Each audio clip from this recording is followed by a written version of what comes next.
жаңа сабағымызды бастамастан бұрын миға шабуыл әдісі арқылы мына сұрақтарға жауап беріп қарай қалдық. Бірінші сұрақ: әлем халықтарының жекпе-жегі туралы не білесіңдер? Айта ғой, Ибрахим. Әлем халықаралық жекпе-жектері көп. Мысалы, дзюдо, самбо деген әлемнің жекпе-жектері бар, тайквондо, түрлі әлемге қараған көптеген түрлері бар. Тағы кім айтады? Айта ғой. Жапонның ұлттық ойыны күрес деген саналады. Олар сызықтан асырып төбелерін тұтатады. Жауын тигізеді. Тағы кім айтады? Айта ғой. Олар салмағы аударымға қатысады. Тағы. Қуаныш. Жапонның ұлттық ойыны күресті. Одан екі мән қалуаны. Шеңбердің ішінде алған адам отырады. Жақсы.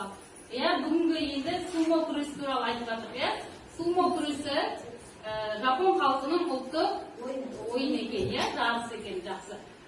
Осы күресте екі ірі палуандар кілемшеде бір-бірін сызықтан шығару арқылы жеңіске жетеді екен. Қайсы бойы ұзын, салмақты жаңағы палуандар жеңіске жетеді екен.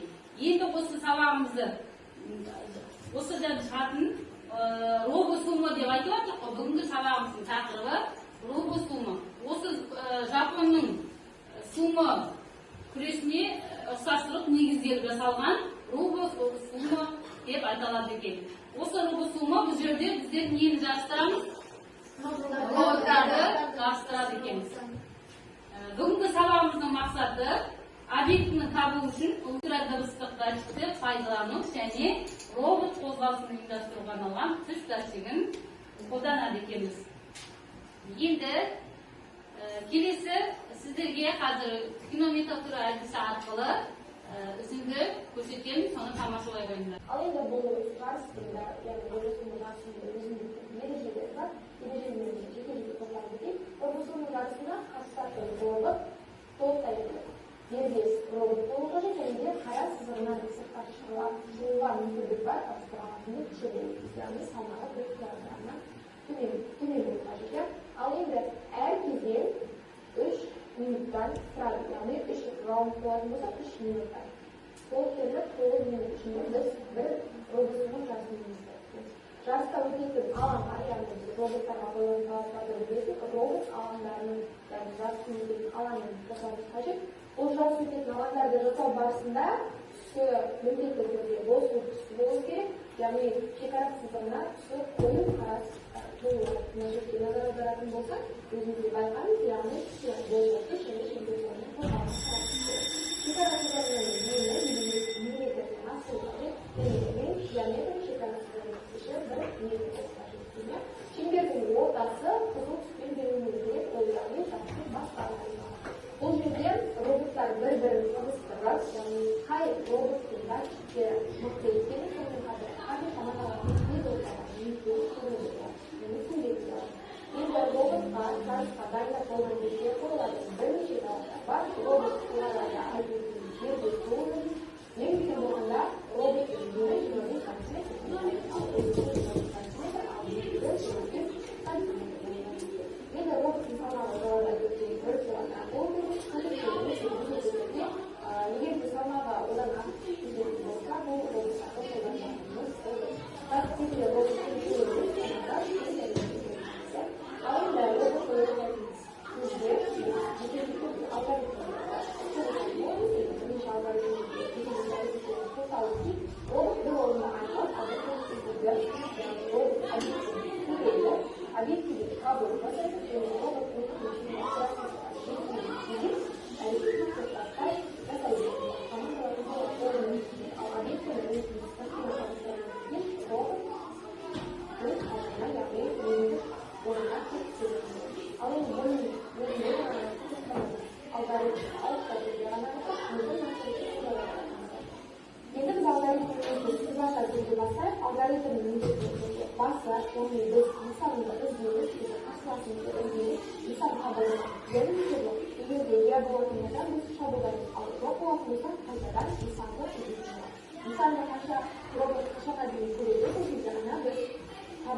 аймағына медиация коммуникация яғни одан кейін шабуылдау командасын береді. Шабуылдау командасынан кейін рынок шегіне жетмей, яғни робот рынокқа жетмей. Егер де жол нәтижесін алатын болса, қайтадан шабуылдау командасын береміз. Егер де рынок шегіне жеткен болса, иә командасын алып, келесі ашқа жүру командасына кірмейді. Сонымен қатар бірлеу командасы, яғни бұл роботтың жүйелері. Ал енді таңдап суретке назар аударайық, біз үш этапқа кезеңге келетін боламыз. Ең бірінші робот үш этапқа өз аймағынан айналады. Ол дегеніміз робот өзінің қасиетін өтеуде. Екінші команда шабуыл жасау үшін біз объектіні көзді, анық нәтижелі. Үшінші біз объектіні жеткенше команда жасайды. Яғни екі зачетке бір-бірінен алыс орналасқан. Ал төртінші кезекте біз бір-бірімізді көрдік, яғни 180 градуста шабуыл аламыз. Өзімізді қасиетін барысында шегінерлік дүние болатын болса, оны біз алып кетеміз. Міне біздің екінші командаға жеңіске жеткенін көрсетіп болады. Бәлкім олай біз роботтар қысқа боламыз. Ол жерде біз бір роботты қосу үшін екі датчик қолданатын болсақ, екі роботты қосу үшін біз міндетті түрде төрт датчикті қолданамыз. Жақсы оқушылар, жақсы пайдалы әңгіме ала алдық па? Жақсы. Енді осы сабағымызға байланысты тапсырма орындайық.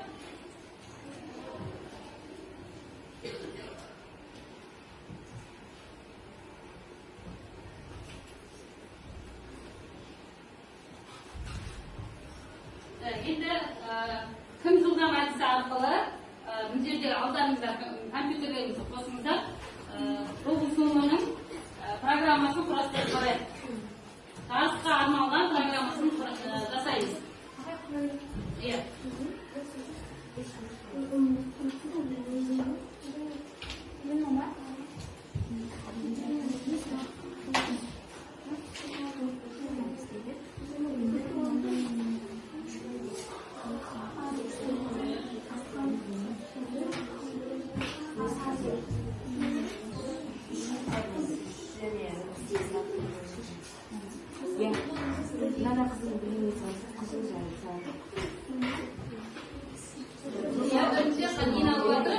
Циклдық қайталауды алып жатыр, иә?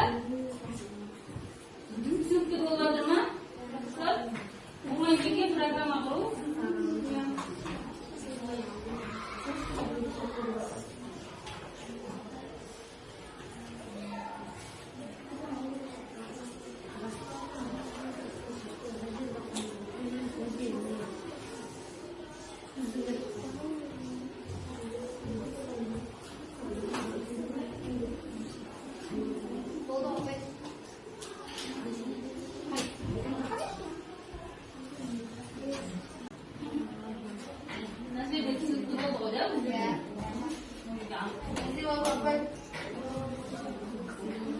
Сумо тобы жарайсыңдар. Жақсы. Меңгерісіңдер. Робот тобы да жақсы. Құрастырып шықты.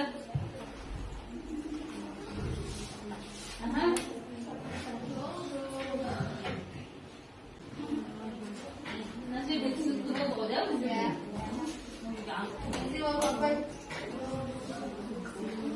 Сумо тобы жарайсыңдар. Жақсы. Меңгерісіңдер. Робот тобы да жақсы. Құрастырып шықты.